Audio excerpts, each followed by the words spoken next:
Legenda penguasa Sungai Kapuas, Raja Bunu dan negeri di atas awan. Prolog. Di tanah rimba yang tidak pernah tidur, ketika kabut masih dianggap sebagai roh penjelajah dan sungai sebagai jalan para dewa, sebuah cahaya turun ke Sungai Kapuas. Cahaya itu seperti matahari yang jatuh dari langit, membelah malam, menembus belantara dan menggetarkan bumi. Orang-orang tua menyebut malam itu sebagai malam retaknya awan. Dari sanalah lahir penguasa yang kelak disebut Bunu, bukan sekedar raja, tetapi pintu antara dunia manusia dan dunia roh. Bagian 1. Anak cahaya. Jatuhnya bintang. Embun pagi menggantung rendah di atas permukaan sungai. Di kejauhan, sungai burung enggang memecah keheningan. Tiba-tiba langit meledak oleh cahaya putih. Sebuah bola terang menderu turun dari arah timur, menabrak hutan hingga pepohonan bergetar seperti sedang berdoa. Di tengah kawah kecil yang berasap, sekelompok pemburu menemukan seorang bayi. Ia tidak menangis, ia hanya menatap para pemburu dengan mata yang menyala lembut, seperti nyala damar dalam tempurung. Anak siapa ini? Tanya salah satu pemburu. Bukan anak siapa-siapa, jawab tetua. Ini anak langit. Mereka mengangkat bayi itu dengan hati-hati. Hawa tubuhnya hangat seperti api kecil di tengah hutan. Namanya Bunu, ujar tertua. Karena ia datang bukan dari kandungan manusia, tetapi dari rahim cahaya.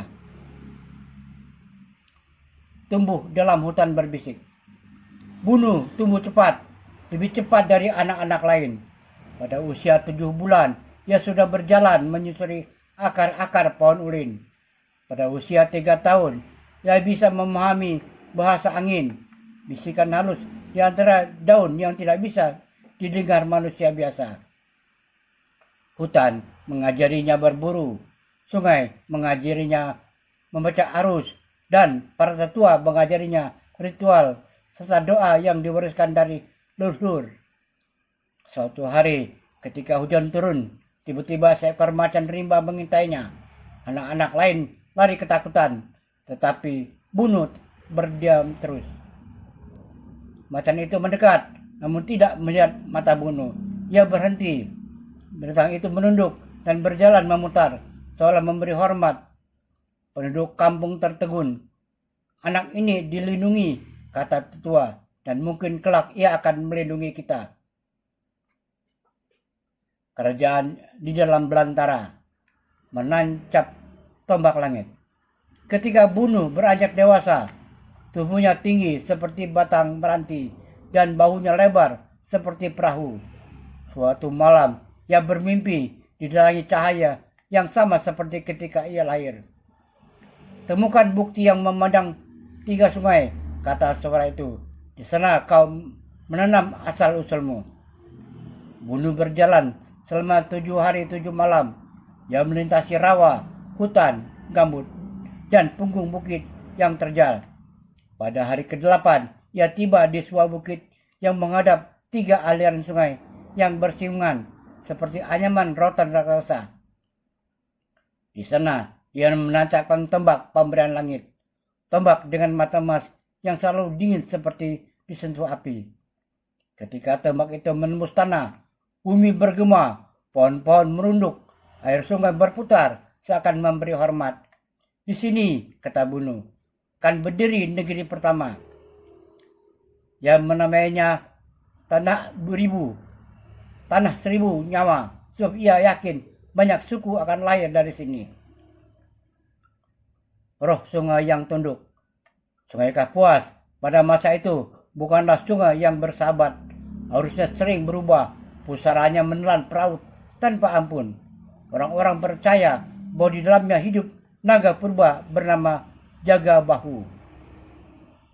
Suatu malam, Bunu duduk di tepi sungai, memandang air sungai yang berkilau oleh cahaya bulan merah. Yang memanggil sang naga, "Wahai penjaga air," seru Bunu, "keluar dan temuilah aku." Air sungai bergolak, naik seperti dinding gelap.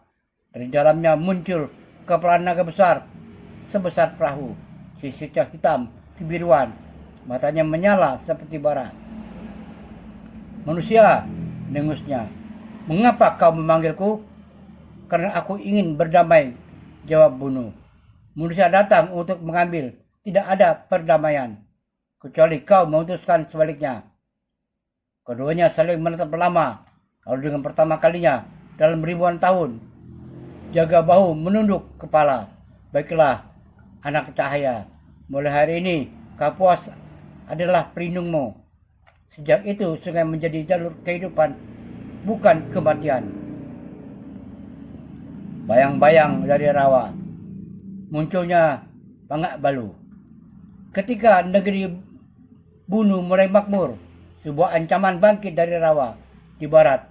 Kabut hitam merayap, membawa bau busuk dan suara bisikan yang menyesatkan. Penggapul rotan pertama yang melihatnya pulang dengan tubuh penuh luka. Ia hanya sempat berbisik sebelum mati, "Pangak Balu." Menurut legenda tua, Pangak Balu adalah makhluk yang lahir dari dendam manusia serakah yang mati di rawa.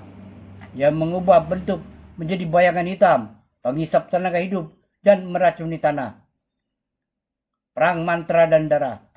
Pangak Balu menyerang pada malam bulan mati.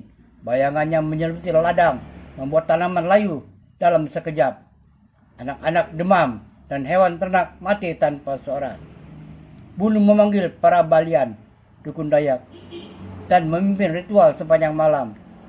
Getaran mantra naik bersama asap, kemenyan, dan getaran gong. Ketika Pangak Balu muncul sebagai kabut hitam berwujud manusia tanpa wajah, Bunuh menggambarkan tapi kain sakral yang diwariskan langit. Cahaya dari kain itu membelah ruang di antara dua dunia.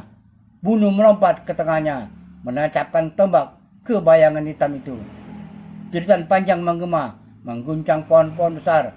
Lalu, dalam tarikan cahaya, Pangak Balu terserap ke dalam celah dunia roh. Dan celah itu menutup selama-lamanya. Tanah kembali sejuk, langit kembali tenang.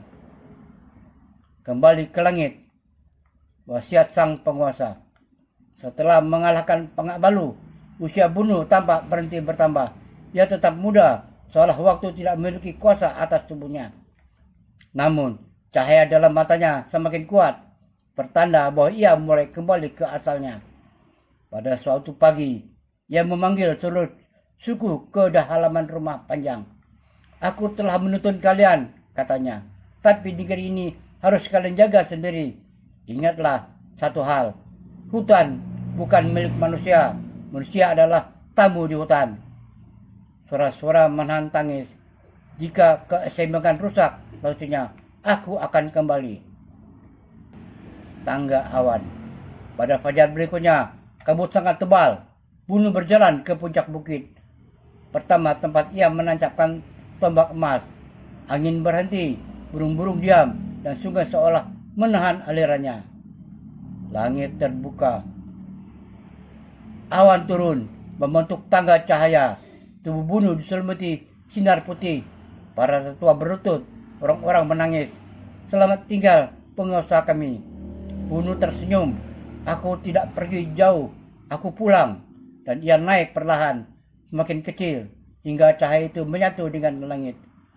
Sejak hari itu, orang-orang percaya bahwa ia kembali ke Lewu Tak Tahu, negeri suci di atas awan, tempat para leluhur agung bersemayam. Epilog. Legenda yang tak pernah padam. Di tepi Kapuas, kadang orang melihat kilauan cahaya putih di atas permukaan air. Para tetua berkata, itu tanda bahwa Raja Bunuh masih mengawasi. Dan selama manusia menjaga hutan, sungai, dan roh-rohnya, sang penguasa cahaya tidak akan perlu turun kembali.